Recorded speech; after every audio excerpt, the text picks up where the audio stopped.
From Kashmir to Kanyakumari, India is a spellbinding mosaic of culture, tradition, languages and an extraordinary mingling civilization. Keeping its age-old culture maintained, today the country is taking huge strides on the path of development. Hello, I'm your host Lipakshi, and today in our episode of My India, we bring you some of the stories that will give a glimpse of our country's diversity. India's true glory can be seen in its diversity and its ability to beautifully intertwine different traditions, languages and lifestyles in a pot of cultures. Home to a number of tribal communities, authorities keep on organizing different events to promote their culture and lifestyle. So today we take you to the National Tribal Dance Festival in Bhubaneswar city, which celebrates the rich and diverse cultural heritage of India. Take a look. Sitting in the Adivasi exhibition ground in Bhubaneswar, audiences were awestruck to witness beautiful dance performances as tribes from across the country gathered at the venue to display their traditional dance numbers. This was the view at the National Tribal Dance Festival that showcased the beauty and resplendence of tribal dancers from different parts of the country. This festival was inaugurated in the capital city of Odisha with much fervour and enthusiasm. The event is an annual observance organised by SC and ST Research and Training Institute of Bhubaneswar with the support from the Ministry of Tribal Affairs, Government of India.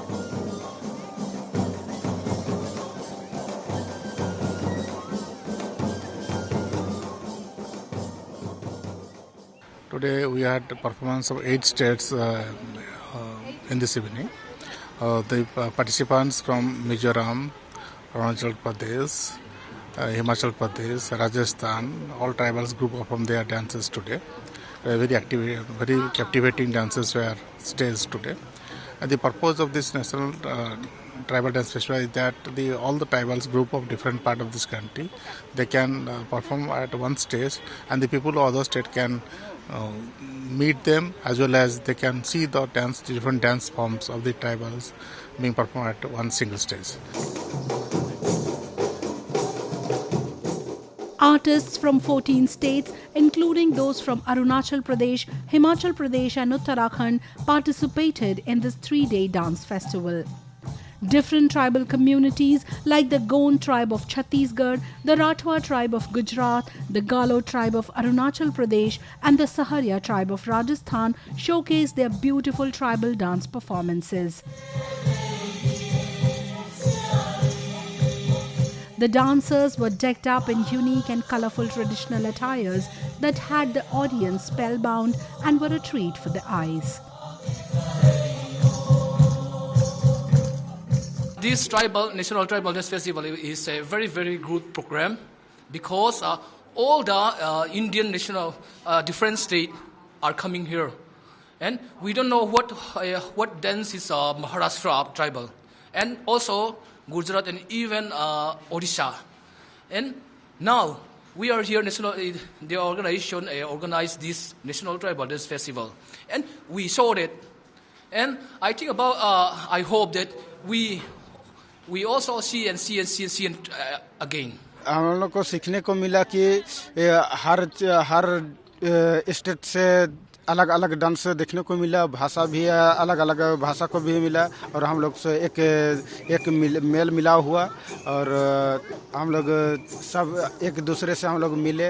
हम लोग dance के हिसाब से हम लोग देहात में भी हम लोग डांस करते हैं और हम लोग हर टाउन सिटी माने हम लोग को जिधर हम लोग सरकारी से रजिस्ट्रेशन किए हुए हैं और रजिस्ट्रेशन के माध्यम से हम लोग कहाँ बुलावट होता है वही पहुँचते हैं हम लोग.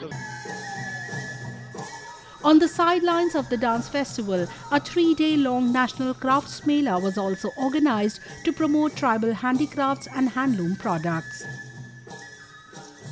Different tribes from 14 states including Gujarat, Uttar Pradesh, Telangana, Rajasthan and others participated in the event and showcased various types of handicraft items like bamboo craft, stonework, woodwork, iron craft, textiles and others. The Crafts Mela is a platform for celebrating the diverse cultural traditions of various tribes of India, along with providing a platform for boosting their business. काम हमने हमारे पूर्वजों से सीखा है, जो हमारे पुरानी पीढ़ी जो काम करती थी उसी को हम फॉलो अप करते हैं और उन्हीं को देख के बनाते हैं। दीवारों पे अपने जो घर का मिट्टी से लिपते हैं, घर के बाहर जो होता है सीमेंट नहीं होता है, कच्चे घर होते हैं वहाँ पे, तो उसके अंदर कांच लगाना, मांडना बनाना, मेहंदी से संबंधित दीवार पे काम करते, नीचे फर्श पे बनाते हैं। इसमें अलग अलग प्रकार से महिलाएं जैसे मांडना बनाती हैं, जैसे मैं खुद मांडना बनाती हूँ। हमारे साथ में जो दूसरे लोग हैं वो भील आर्ट के अंदर भील फिगर मतलब कल्चर बताते हैं, वो कि किस प्रकार की मतलब शैलियाँ हैं, कि किस किस से लोग काम करते हैं, लोग किसे पूछते हैं, लोग कैसे खाते हैं, कैसे घर में रहते हैं, क्या कपड़े पहनते हैं। This was the 12th edition of the National Tribal Dance Festival and the 10th edition of the National Tribal Crafts Mela. Events like these continue to provide a platform for tribal artists to showcase their rich cultural heritage. Along with that, it also helps the culture of Indian tribes reach mainstream.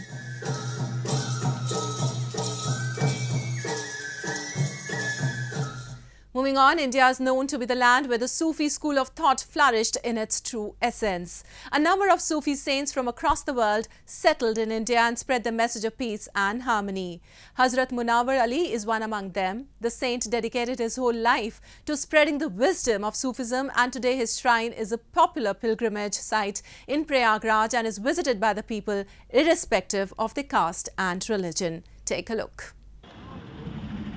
The shrine of Sufi saint Hazrat Munawar Ali in Uttar Pradesh city of Prayagraj has long remained a place of harmony and unity for people of all faiths.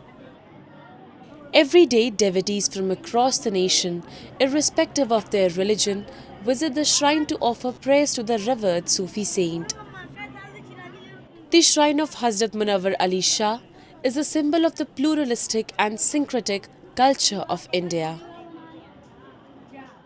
15 साल से हम आ रहे हैं और मेरी जेठानी की थी मेरे पति को, और हमको बेटी भी मेरी हुई यहीं पे, बाबा के करम से बेटी हुई है मेरी। बाबा के यहाँ जो भी आता है, हिंदू मुस्लिम सबकी बाबा पूरी करते हैं, सबका बाबा सुनते हैं। हमको भी बाबा बहुत कुछ दिए, आज भी हम आए हैं तो बाबा से लेने ही आए हैं। यहाँ की मान्यता बहुत है कि जो भी आता है यहाँ बाबा के पास से लेके ही जाता है, खाली झोली कभी कोई नहीं लौटता यहाँ से। Although hundreds of devotees visit the shrine every day, but Fridays are usually busy, when an enormous number of believers come to visit the holy shrine. Irrespective of their faiths and religions, people visit the Dargah to get the blessings of the legendary saint. The devotees believe that the saint fulfills the wishes of all and nobody returns empty-handed from here. यहाँ से तो यही तालीम है, लोगों को यहाँ से सबक लेना चाहिए।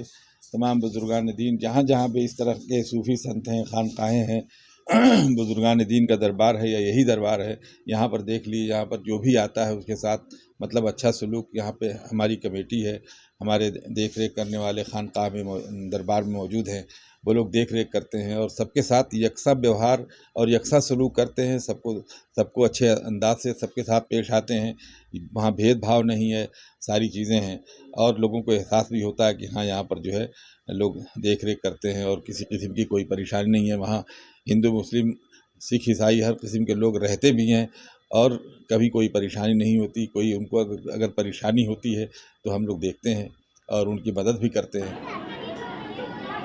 India has remained an epicenter of many such sites that strengthen the bond of secularism.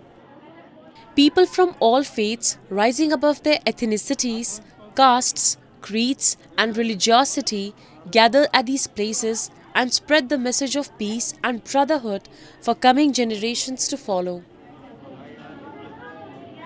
And now a roundup of some of the major stories that made news recently.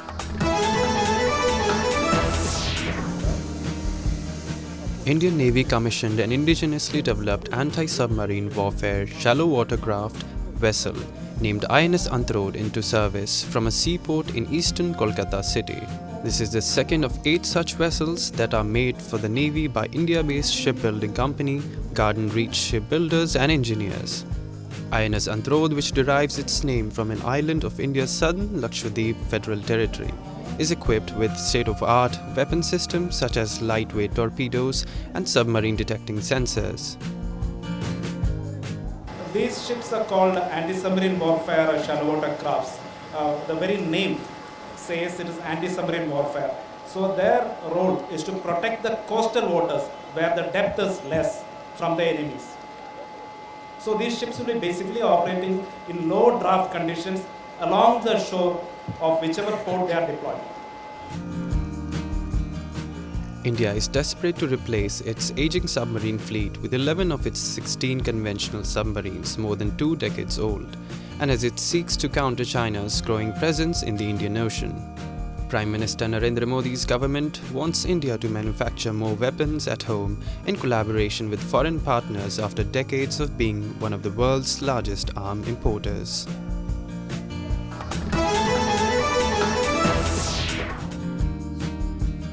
Every year on March 20, the world celebrates World Sparrow Day to increase awareness about house sparrows. Conservationist God of Bajpai makes wooden sparrow houses and distributes them to the people. Bajpai says their efforts have put a stop to declining population, and with the planting of trees, sparrows have begun to return to urban areas as well. He claims the sparrows have increased by 70,000 to 80,000 in the last 7 to 8 years through their campaign.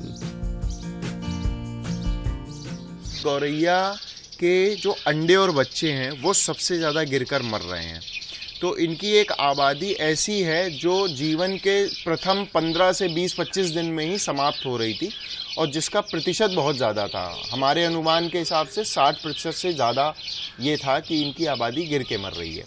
तो फिर हमने इनको सुरक्षित घर देना शुरू किया. तो मेरा ये प्रयास है कि जितनी भी अपने आमजन हैं उनको ये संदेश देना चाहता हूँ कि वो अपने घर पे घोंसले लगाएं और इन गौरैया के संरक्षण में अपना योगदान दें. Sparrow sightings have significantly diminished over the last few years in India because of noise and air pollution, aging constructions and deforestation. Several conservationists have taken it upon themselves to preserve the beloved birds from predators and are providing them with food.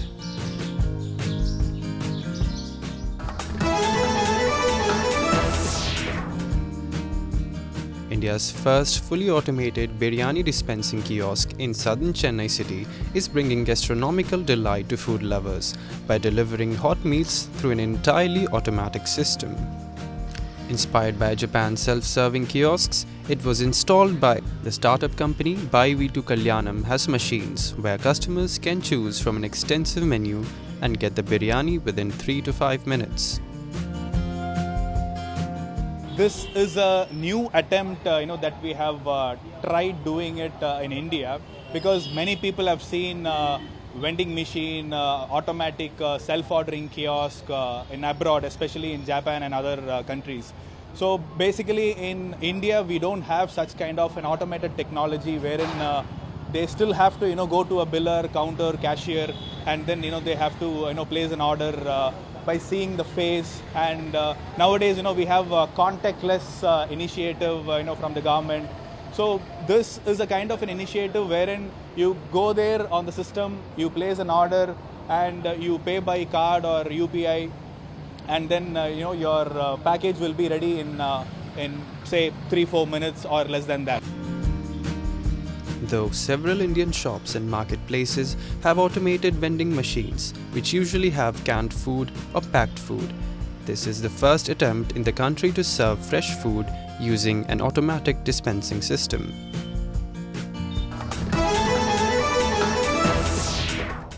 Well, Sufism has entrenched itself at the center of cultural and spiritual life in India. Dargahs of Sufi saints in almost every part of the country are the rich reservoirs of this tradition. The Dargah of Hazrat Durvesh Rehmatullah in the city of Gaya is one such place where devotees from all religions come and offer prayers to the Sufi saint who lit the path of virtue, wisdom and peace for his fellow beings and followers. Have a look.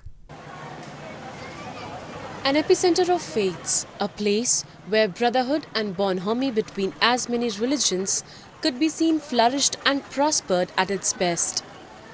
The Dargah of Hazrat Darvesh Rehmatullah, situated in the holy town of Gaya, is one such melange of diversities.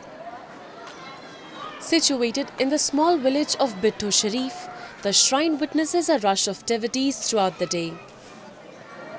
Whether one is Hindu, Muslim, Sikh, or from any other community, the aroma of the shrine serenades them into cheerfulness, and a belief of fulfillment ensues in them. यहाँ जो भी जायज़ मुरादें लेकर आते हैं, ये मान्यता है लोग की मुरादें पूरी होती हैं, और जो मनोरोगी ख़ास करके जो आते हैं, साइकोलॉजिकल पेशेंट्स, उनका बहुत अच्छा इलाज होता है। मेंटल केसेस के जो पेशेंट होते हैं, उनकी दुआओं से, मालिक की दुआ से, मालिक की दया से ठीक होकर जाते हैं, और इसीलिए लोगों का आना जाना लगा रहता है। It is believed that the Sufi saint fulfills the wishes of all those who come over here from different corners of the country. People of all faiths have deep faith in the saint who throughout his entire life worked for the welfare of humanity. यहाँ हम लगभग 3 साल से आ रहे हैं बाबा के पास। इनका क्या कहना है, मतलब जिंदा हैं हम लोग तो बाबा के दर के वजह से, नहीं तो जिंदा नहीं रहते। मेरा बच्चा बिल्कुल इतना बढ़िया हो गया यहाँ से कि IIT कोटा में पढ़ाई कर रहा है। बाबा का एहसान हम क्या कहें, लफ्ज़ में कहने वाली बात नहीं है। Since ages, the Sufi saints like Hazrat Darvesh Rehmatullah have propagated the message of spiritualism and harmony in our country, and their teachings are still playing a significant role in strengthening the threat of secularism. And now we bring you a few short stories about the recent developments and happenings from around the world in our section of World in Focus.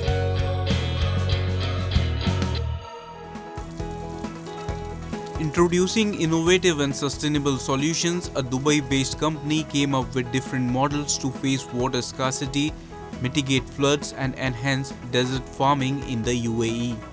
Dake Richsen's Sponge City is a new urban model that uses permeable pavers made from desert sand to retain rainwater sustainably in underground honeycomb storages.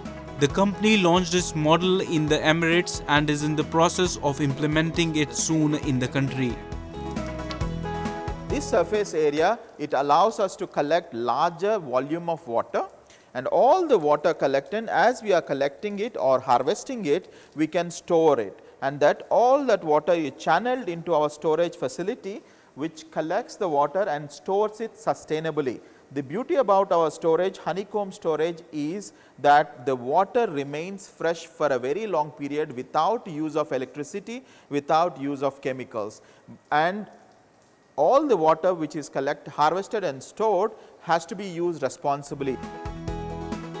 In its efforts to reaching net zero emissions by 2050 and reducing its carbon footprint, the UAE has showed interest in the innovative company's creation.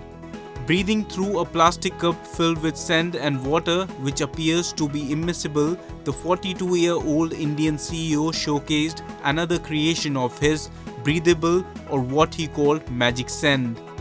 Promising 80% water saving, Dake Richsen said that the breathable sand technology can turn the Gulf country, which relies on water desalination, into a green forest.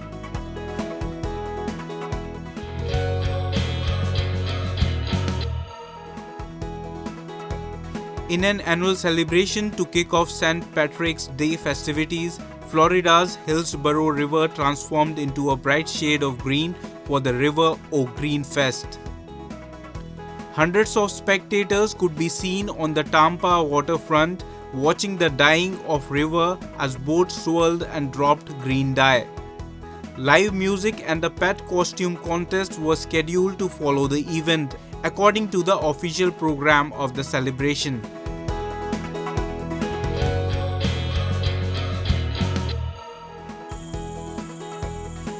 Just outside Indonesia's planned new capital, on Borneo Island, a female orangutan catches a banana with one hand thrown by a conservationist across the river while she hangs onto a tree branch with the other hand. She is one of 127 orangutans that the Borneo Orangutan Survival Foundation is helping to reintroduce into the wild in East Kalimantan Samboja district.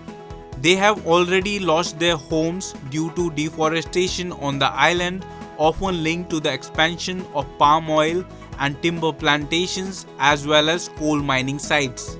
The Indonesian government has promised to protect wildlife and reforest large parts of the project, which has been marketed to investors as smart green city of the future, fully powered by renewable energy.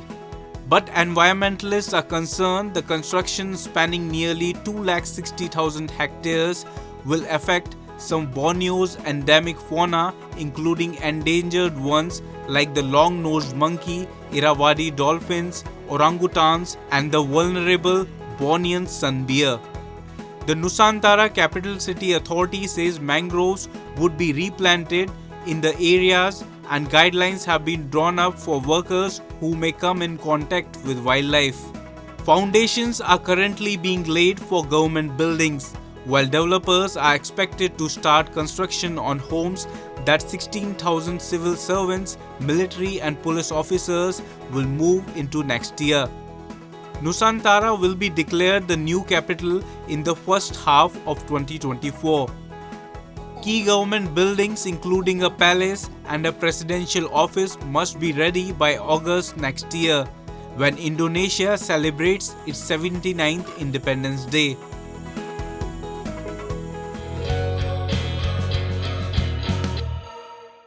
Well, at the end, we'll take you to Siliguri city, where photographers from various countries exhibited their work at the International Photography Festival. It's been said that a painter constructs but a photographer discloses. Celebrating the spirit of capturing moments in the form of pictures, a 2-day-long international photography exhibition and competition was organized recently in the Siliguri town of West Bengal. Organized at the Siliguri Ramkinkar Hall, the exhibition had a total of 108 photographs on display. Siliguri photographers association का ये पहली बार है ये exhibition 2023 में ये international photography exhibition है और इसके साथ कंपटीशन भी हुआ है। तो हम लोगों के पास अपना स्टेट के सिवा बंगाल के बाहर से पूरे भारत से आया है फोटोग्राफ्स, जाने माने फोटोग्राफर पे फ़ोटो आए हैं, ताकि बाहर के भी आए हैं, बांग्लादेश, नेपाल, भूटान, यूके, यूएसए, ठीक है, दुबई से भी आए हैं, स्विट्ज़रलैंड से भी आए हैं फोटोग्राफ्स। तो फोटोग्राफी, नेचर फोटोग्राफी में जो आउटपुट आ रहा है वो जब लोग देखेंगे, उसके ऊपर से उस अपना सब्जेक्ट के ऊपर जिस चीज़ का हम फोटो ले रहे हैं उसके ऊपर लोगों को एक प्यार आता है कि यह चीज़ है बोल के हमारे पास, इसको बचाना चाहिए, इसका क्या भूमिका है पर्यावरण में, इसका क्या सब्जेक्ट है, ये कैसा कंपोनेंट है हम लोगों का इकोसिस्टम में, इसका क्या ज़रूरत है। Organized by the Siliguri Photographer Association, the exhibition saw participation of photographers from different states across India and countries like Indonesia, Nepal, Bangladesh and the United States of America. The pictures at display were categorized in 5 sections: wildlife, street people, landscape, close-ups and wedding photography. The main motive behind organizing this exhibition was to spread awareness regarding the conservation of flora and fauna. बहुत ही सराहनीय मतलब ये step है कि क्योंकि हम लोग के यहाँ पे नॉर्थ बंगाल में स्पेशली जाना जाता है कि जंगल का एरिया बहुत है, मतलब वन्य प्राण और जीव वैचित्र बहुत सारा है। तो उस हिसाब से देखते हुए कि बहुत सारे लोग जो आम नागरिक है शहर के, उनको बहुत कुछ पता नहीं होता है कि जंगल के बारे में या किस तरह के जानवर होते हैं, उनका प्रकृति में क्या महत्व है, उनको बचाने के लिए क्या किया जाए। तो ये सब चीज़ें फ़ोटोग्राफ के द्वारा यहाँ पे प्रदर्शित हो रहा है। तो लोगों में, साधारण आम इंसान में, जैसे कि मुझे अगर नहीं पता होता, मुझे नहीं पता है जैसे कि, तो मुझे बहुत सारा चीज़ें समझने मिलेगा। This was the 3rd edition of the festival which was organized this year. Initiatives like these not only play a great role in providing a platform to budding photographers, but also help in spreading awareness regarding various issues. That's all we have for you this week. Your comments and suggestions are important to us. Do give us your feedback at myindia@anin.com. I'm your host Lipakshi, and it's goodbye from the entire production team.